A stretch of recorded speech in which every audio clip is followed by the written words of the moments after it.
The rain fell in sharp silver lines, blurring the city lights as people rushed home.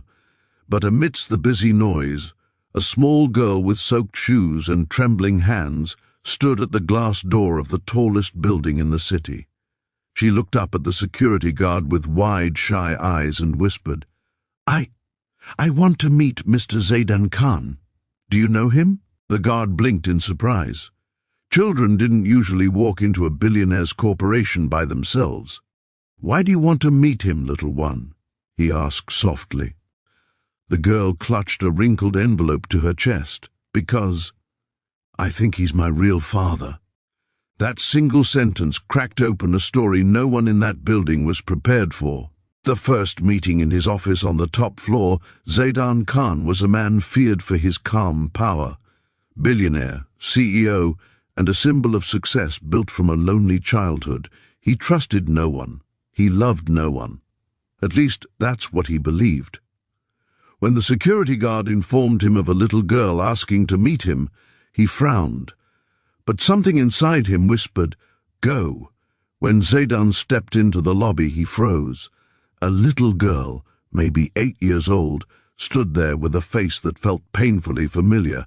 The same almond-shaped eyes, the same stubborn chin, the same quiet courage.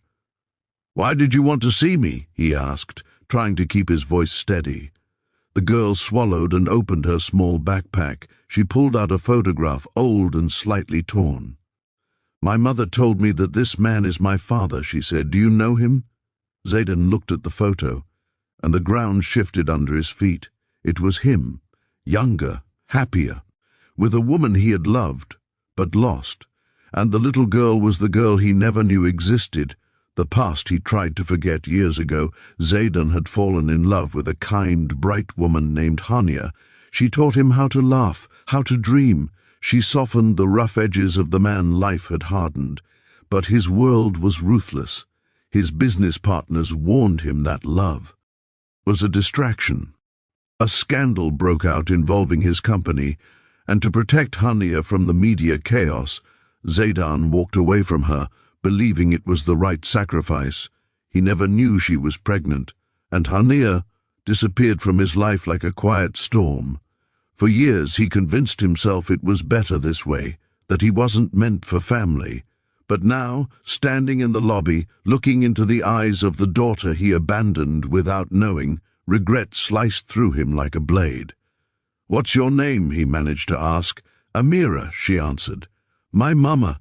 She's very sick. She told me to find you." The room spun.